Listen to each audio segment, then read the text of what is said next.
আমাদের এবারের আলোচ্য বিষয় মার্কেটিং স্ট্র্যাটেজি। মার্কেটিং স্ট্র্যাটেজি কি? স্ট্র্যাটেজি মানে হচ্ছে কৌশল। তাহলে মার্কেটিং স্ট্র্যাটেজি হচ্ছে যে বাজারজাতকরণের কৌশল, মানে মার্কেটিং এর কৌশলগুলা। মানে আমি একটা প্রোডাক্ট কিভাবে মার্কেটিং করব, কিভাবে মানুষকে খাওয়াবো, কিভাবে আমার কনজিউমার বাড়াবো, সেটা কৌশল। আর যদি এটা কেতাবি ভাষায় বলি তাহলে এটা হচ্ছে যে মার্কেটিং স্ট্র্যাটেজি হচ্ছে লিমিটেড রিসোর্স দিয়ে গ্রেটেস্ট অপরচুনিটি অ্যাচিভ করা। তাহলে সহজ করে যদি বলি তাহলে মার্কেটিং স্ট্র্যাটেজি হচ্ছে যে আমি একটা প্রোডাক্ট কত ভালোভাবে মার্কেটিং করব, কত কম খরচে মানুষের কাছে এটা পরিচিত করব, এবং মানে কি যত সহজ করে আমি মানে যে বিষয়টা প্রচার করব যত কম খরচে, এবং এই কাজগুলো করার জন্য আমি যে কৌশলগুলো অবলম্বন করব সেই কৌশলটাই হচ্ছে মার্কেটিং স্ট্র্যাটেজি।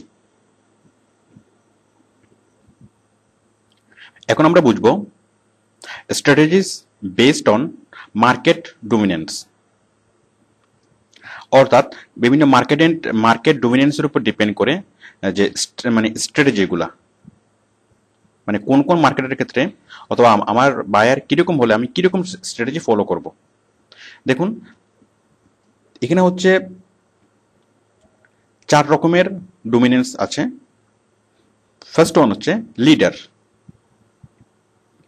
আমি যে কোম্পানির জন্য মার্কেটিং করব, মার্কেটিং স্ট্র্যাটেজিটা প্ল্যান করব, আমি আগে দেখবো যে সেই কোম্পানিটা কেমন, মানে সে কি মানে সে কি লিডার নাকি চ্যালেঞ্জার নাকি ফলোয়ার নাকি নিচার। এই বিষয়গুলোর উপর ডিপেন্ড করেই, মানে সে কোন ক্যাটাগরিতে আছে আমার কোম্পানিটা, সেটার উপর ডিপেন্ড করেই আমি আমার কৌশল সাজাবো। দেখুন লিডার মানে আমার যে প্রোডাক্ট, আমার যে কোম্পানি, সেই কোম্পানির প্রোডাক্ট যদি অনেক বেশি মানুষ ইউজ করে এবং সে যদি বাজারে একটা প্রভাব বিস্তার করে রাখে, সে হচ্ছে মার্কেট লিডার। যেমন আমরা বলতে পারি যে ইউনিলিভার আমাদের কনজিউমার প্রোডাক্টস এর মধ্যে মার্কেট লিডার। সাপোজ আপনি যদি টুথপেস্ট ধরেন, সাবান ধরেন, তাহলে টুথপেস্টের মধ্যে ইউনিলিভার হচ্ছে মার্কেট লিডার, তেমনি সাবানের মধ্যে ইউনিলিভার হচ্ছে মার্কেট লিডার। ওকে, দেন চ্যালেঞ্জার কারা? মানে তারা লিডার না, বাট তারা কি লিডারের সাথে কম্পিটিশন করে টিকে আছে। সাপোজ লাক্স সাবান এবং কিয়া সাবানও কেয়া বের করে, তাহলে লাক্স হচ্ছে মার্কেট লিডার আর কিয়া সাবান হচ্ছে চ্যালেঞ্জার। মানে তারা লিডারের সাথে তারা কম্পিটিশন করে ব্যবসা করে যাচ্ছে এবং প্রফিট ভালোভাবেই তারা টিকে আছে, চ্যালেঞ্জার। ফলোয়ার, এখন এই যে মার্কেট লিডার এবং মার্কেট চ্যালেঞ্জারকে ফলো করে অনেক অনেক কোম্পানি বাজারে এসছে।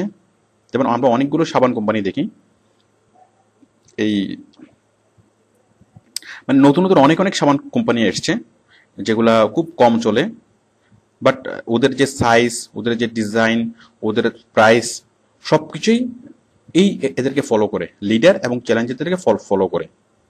তাহলে এটা হচ্ছে মার্কেট ফলোয়ার, মানে পরবর্তীতে যারা আসে এবং এসে লিডার এবং চ্যালেঞ্জারকে ফলো করে তারা হচ্ছে মার্কেট ফলোয়ার। যেমন এখন অজ্ঞাত যেসব কোম্পানিগুলো বাজারে সাবান তৈরি করে, এগুলো হচ্ছে মার্কেট ফলোয়ার।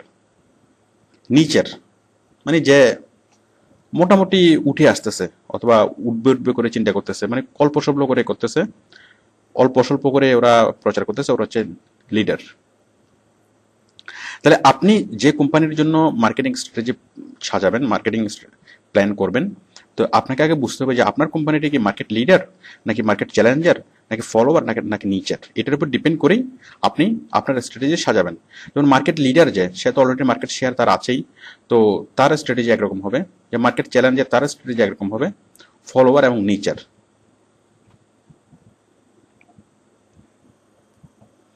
এখন আমরা কিছু মার্কেট স্ট্র্যাটেজির সাথে পরিচিত হব। মানে আপনি আপনার প্রোডাক্টটা, আপনার কোম্পানির প্রোডাক্টটা অনেক অনেক মানুষের কাছে খুব সহজে প্রচার করার জন্য যে কৌশলগুলো আপনি ফলো করতে পারেন, সেই কৌশলগুলো হচ্ছে ফার্স্ট ওয়ান, প্রোডাক্ট ডিফারেন্সিয়েশন। মানে প্রোডাক্টকে বিভিন্ন ক্যাটাগরিতে ভাগ করা, প্রোডাক্টকে ডিফারেন্সিয়েট করা। সেটা আপনি কিভাবে করবেন?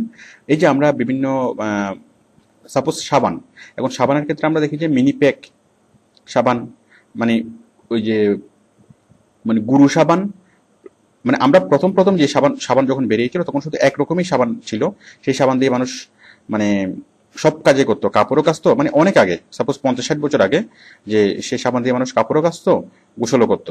বাট পরবর্তীতে মানুষের মধ্যে ধারণা বিল্ড আপ করে দিল কি যে কাপড় মানে গোসল করা সাবান আলাদা, ওকে, গোসল করা সাবান আলাদা, দেন তারা কি তখন তারা ডিফারেন্সিয়েট করে দিল যে এটা হচ্ছে কাপড় ধোয়া সাবান, এটা হচ্ছে গোসল করা সাবান। ওকে, মানুষ এভাবে অভ্যস্ত হয়ে গেল। এরপরে মানুষ কাপড়, আবার মানুষকে বললো কি যে কাপড় কাচার সাবান হচ্ছে যে একটা বল সাবান, আর একটা হচ্ছে গুরু গুরু সাবান, বরং মানে যেটাকে বলা হয় ডিটারজেন্ট। তো এই ডিটারজেন্ট দিয়ে কাপড় ধুলে আরো অনেক ভালোভাবে হয়। ব্যাস চলে আসলো ডিটারজেন্ট। এরপরে এই প্রোডাক্টটা আরো ডিফারেন্সিয়েট করলো যে মিনি প্যাকে বের করে, বড় প্যাক, মিনি প্যাক। তো আপনারা নিশ্চয়ই বুঝতে বুঝতে পারছেন যে প্রোডাক্ট ডিফারেন্সিয়েশনটা কি। তাহলে কাস্টমারের রুচি, পছন্দ অনুযায়ী এবং কাস্টমারের প্রয়োজন অনুযায়ী যে বিভিন্ন প্রোডাক্টকে ডিফারেন্সিয়েট করা, যেন মানুষ খুব সহজে প্রোডাক্টটা কিনতে পারে। যেমন সাপোজ এই যেমন নারকেল তেল, যে আমরা আগে যেটা দেখতাম যে প্যারাশুট তেল অনেক বড় বোতলে পাওয়া যেত, বাট এখন আপনি 2 টাকা দিলেই প্যারাশুট তেল পাবেন। মাত্র 2 টাকার প্যাকে, মিনি প্যাকে বের করেছে। তো এতে করে তাদের প্রোডাক্ট টোটাল সেলটা বেড়ে গিয়েছে। তো এটা হচ্ছে মানে প্রোডাক্ট ডিফারেন্সিয়েশনের একটা কৌশল, যে প্রোডাক্টটা ডিফারেন্সিয়েট করে সেলস বাড়ানো। নেক্সট হচ্ছে কস্ট লিডারশিপ। কস্ট লিডারশিপ বিষয়টা কি? কস্ট লিডারশিপ হচ্ছে যে দাম কমিয়ে কর্তৃত্ব বাড়ানো, মানে দাম কমিয়ে বাজার দখল করা। আমরা যেটা দেখতে পারি যে চায়না কোম্পানি, আমরা আগে জাপানি প্রোডাক্ট ইউজ করতাম এবং সেই জাপানি প্রোডাক্টের দাম বেশি, কিন্তু মানে কোয়ালিটি অনেক ভালো, লং লাস্টিং, অনেক দিন মানে লাস্টিং করে। বাট বর্তমানে চায়না প্রোডাক্ট একেবারে দাম কমিয়ে তারা মার্কেট দখল করে নিল। কোয়ালিটি মানে অত ভালো না, বাট দাম একদমই কম। তো যার ফলে আমরা অনেকটা চায়না প্রোডাক্ট আমরা এখন অভ্যস্ত হয়ে গেছে, যে চায়না আমরা দেখা যাচ্ছে চায়না আমাদের পুরো দেশকেই দখল করে ফেলছে, পুরো পৃথিবীকে দখল করে ফেলছে, একটা মাত্র কারণে ওরা কস্ট লিডারশিপ অ্যাপ্লাই করছে। মানে কস্ট লিডারশিপ মার্কেটিং স্ট্র্যাটেজি তারা ফলো করার মাধ্যমে তারা বাজার দখল করে ফেলেছে। তো আপনারা বুঝতেই পারছেন যে কস্ট লিডারশিপ বিষয়টা কি, যে দাম কমিয়ে কনজিউমার বাড়ানো। Next, market segmentation. মার্কেটকে সেগমেন্ট করা। যেমন ধরুন এই যে gender, price, interest, religion, income, এর উপর ভিত্তি করে মার্কেট সেগমেন্ট করা। আমি একটু বিষয়গুলো লিখছি, আপনাদের ক্লিয়ার হবে।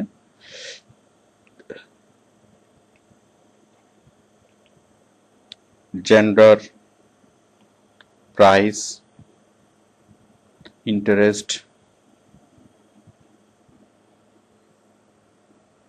রিলিজিয়ন এবং ইনকাম। মানে আপনার যে কাস্টমাররা বিভিন্ন রকম থাকতে পারে।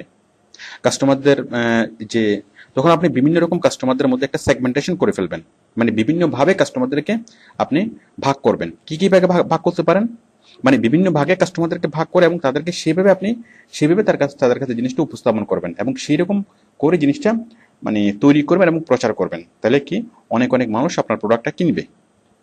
তো মার্কেট সেগমেন্ট কিভাবে করবেন? আপনার টোটাল যে মার্কেটটা, সেই মার্কেটটা আপনি সেগমেন্ট করবেন। যেমন জেন্ডার অনুযায়ী, যে ছেলেদের জন্য একটা মার্কেট, মানে ছেলেরা একরকম প্রোডাক্ট ইউজ করবে, মেয়েরা একরকম প্রোডাক্ট ইউজ করবে। যেমন আমরা ইউনিলিভারে যেটা দেখলাম যে ফেয়ার অ্যান্ড লাভলি এবং ফেয়ার অ্যান্ড হ্যান্ডসাম। তো আগে থেকে মানুষ ফেয়ার অ্যান্ড লাভলি ইউজ করতো, বাট এখন তারা বললো কি যে ফেয়ার অ্যান্ড হ্যান্ডসাম। তাহলে ছেলেদের জন্য, যেমন আগে ছেলেরা এই জিনিসগুলো ইউজ করতো না, ছেলেরা অতটা সৌন্দর্য সচেতন, এগুলো খুব একটা কেয়ার করতো না। বাট এখন তারা যে মার্কেটিং করে মানুষের মানে ছেলেদের মাথায় ঢুকিয়ে দিচ্ছে যে ছেলেদেরও মানে কি মেকআপ করার প্রয়োজন আছে, অথবা ছেলেদেরও যে এই ধরনের প্রোডাক্টগুলো ইউজ করার মানে প্রয়োজন আছে। তখন তারা ছেলেদের জন্য বের করলে কি ফেয়ার অ্যান্ড হ্যান্ডসাম। তাহলে অটোমেটিক্যালি একটা মার্কেট তৈরি হয়ে গেল। তাহলে ফেয়ার অ্যান্ড লাভলির মার্কেট আগে যেটা ছিল সেটাই ঠিকই আছে, বাট নতুন একটা মার্কেট তৈরি হলো ছেলেদের জন্য ফেয়ার অ্যান্ড হ্যান্ডসাম। ঠিক তেমনি ছেলেদের জন্য যে ক্লিয়ার মেন্স। ওকে, জেন্ডার, দেন মানে এইভাবে জেন্ডার অনুযায়ী আপনি কি করতে পারেন, মার্কেট সেগমেন্ট করতে পারেন, এবং সেগমেন্ট করে আপনি সেভাবে মার্কেট একটা প্রোডাক্টের প্রচার করতে পারেন। ওকে, দেন হচ্ছে প্রাইস। এখন কিছু কিছু জায়গায় খুব কম দামের প্রোডাক্ট বাই করে, আবার কিছু কিছু জায়গায় অনেক হাই ভালো দামের প্রোডাক্ট বাই করে।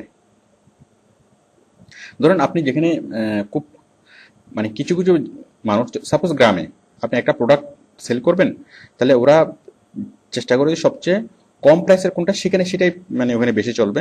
আবার যদি আপনি খুব ঢাকা শহরের গুলশান অথবা বনানীতে যদি কোনো দোকানে কোনো প্রোডাক্ট সেল হয়, তাহলে দেখবেন যে অনেক ভালো বেশি দামের যে প্রোডাক্টগুলো সেগুলি মানুষ সবচেয়ে বেশি কিনছে। আপনি ধরেন হকার মার্কেট, হকার মার্কেটে কি কি করে মানুষ কেন যায়, প্রাইস কমের জন্য। আবার মনে করেন যে বড় কোনো মার্কেটে একদম সেনমার অথবা বসুন্ধরা সিটি, ওখানে মানুষ কেন যায়, অনেক বেশি দামের প্রোডাক্টগুলো কেনার জন্য, এবং ওইখানে ওই বেশি দামের প্রোডাক্ট কাস্টমার বেশি। আর হকার্স মার্কেটে কম দামের কাস্টমার বেশি। তাহলে আপনি প্রাইস অনুযায়ী মার্কেটটাকে সেগমেন্ট করতে পারেন, যে বেশি দামের প্রোডাক্ট যেখানে ইয়া করবে, তো তাদের জন্য একরকম করে প্রোডাক্টটা তৈরি করতে পারেন ভালোভাবে। আর যেসব মানে যেখানে কম চলবে তাদের জন্য আলাদা করে কম দামের মধ্যে প্রোডাক্ট তৈরি করতে পারেন, মানে কোয়ালিটি কমিয়ে। তাহলে প্রোডাক্টটা আপনার অনেক বেশি সেল হবে। মানে সেম প্রোডাক্ট, সেম কোম্পানির প্রোডাক্ট, বাট সেটা থাকবে অনেক বেশি। যেমন দেখেন আমরা যে বাল্ব কিনি, এনার্জি বাল্ব কিনি, এবং এনার্জি বাল্বে আমাদেরকে যদি গ্যারান্টি ওয়ারেন্টি দেয়, সেক্ষেত্রে প্রাইসটা বেশি হয়। আবার সেই সেম বাল্ব আমরা যদি গ্যারান্টি ওয়ারেন্টি ছাড়া কিনি, তাহলে আমরা অনেক কম দামে পাই। তো এটা হচ্ছে আপনার প্রাইস অনুযায়ী সেগমেন্ট করা হয়। ইন্টারেস্ট, এখন আগ্রহ, মানে সে কাস্টমারদের যে আগ্রহ, সে আগ্রহের কোন কোন কোন কোন জায়গার কাস্টমাররা কোন কোন প্রোডাক্ট নিয়ে আগ্রহী, সেটা আপনাকে খুঁজে বের করতে হবে, এবং সেভাবে আপনাকে সেগমেন্ট করে যারা আগ্রহী তাদেরকে ওইভাবে প্রচার করতে হবে, এবং যারা আগ্রহী না তাদেরকে আগ্রহী করার জন্য ব্যবস্থা করতে হবে, তাহলে তারা সেই প্রোডাক্টটা কিনবে। রিলিজিয়ন, ধর্ম, এখন এক এক ধর্মের মানুষ এক এক রকমের প্রোডাক্ট ইউজ করে। তো বুঝতে পারছেন যে মানুষের মানে যে অভ্যাস অথবা সবকিছু একটা ধর্মের সাথে একটা নিবিড় সম্পর্ক আছে। তো এক ধর্মের মানুষ যে যে প্রোডাক্টটা ইউজ করে, সাপোজ কেউ ধুতি পরে, আবার কেউ পাঞ্জাবি পায়জামা পরে, তাহলে এখানে ধর্মের সাথে ধর্মের একটা বিষয় আছে। তো বুঝতে পারছেন যে এক এক ধর্মের মানুষ এক এক রকম প্রোডাক্টের প্রতি একটু বেশি অভ্যস্ত। যেমন কেউ অনেক শাকসবজি মানে বেশি খায়, আবার কেউ মানে ভেজিটেরিয়ান। ওকে, ইনকাম লেভেল, এখন আপনাকে ডিফারেন্ট ইনকাম লেভেলের জন্য ডিফারেন্ট মার্কেট সেগমেন্ট করতে হবে, যে আপনার সবচেয়ে কম ইনকাম যারা করে, মানে কম ইনকাম এরিয়া। সাপোজ গ্রামে আপনি যেরকম একটা প্রোডাক্ট সেল করবেন, আপনি গ্রামের জন্য যদি কোনো প্রোডাক্ট আপনি তৈরি করেন, আপনাকে অবশ্যই মানে কস্ট কমিয়ে আপনাকে তৈরি করতে হবে, কারণ তাদের ইনকাম লেভেলটা কম। আর আপনি যদি শহরের জন্য কোনো প্রোডাক্ট তৈরি করেন, অথবা কোনো দামি এলাকার জন্য, মানে খুব ভালো এলাকার জন্য, তাহলে সেখানে আপনি অনেক বেশি, মানে তাদের ইনকাম লেভেলটা বেশি, তাহলে আপনি সেভাবে তাদেরকে কোনো একটা প্রোডাক্টের প্রচার করতে পারেন, অথবা তাদেরকে কাছে সেভাবে মার্কেটিং করতে পারবেন। তাহলে কম দামের মানে ইনকাম লেভেল, যেমন আপনি একটা প্রোডাক্টের প্রচার যখন করবেন, তখন যেখানে যেভাবে প্রচার করা দরকার। সাপোজ আপনি যদি বস্তিতে প্রচার করেন কোনো একটা প্রোডাক্ট, তাহলে তাদেরকে বুঝাবেন যে এই প্রোডাক্টের দাম কম, সেই জন্য তুমি যদি এই প্রোডাক্টটা কিনো তাহলে তোমরা লাভবান হবা। আবার যদি আপনি গুলশান বনানীতে গিয়ে অনেক ভালো ভালো জায়গায় গিয়ে যদি মানে মানে এই ধরনের সোসাইটিতে গিয়ে যদি আপনি করেন, যে প্রচার করেন, তাহলে আপনাকে অবশ্যই বুঝতে হবে কি, যে এই প্রোডাক্টের দাম কম, সেটা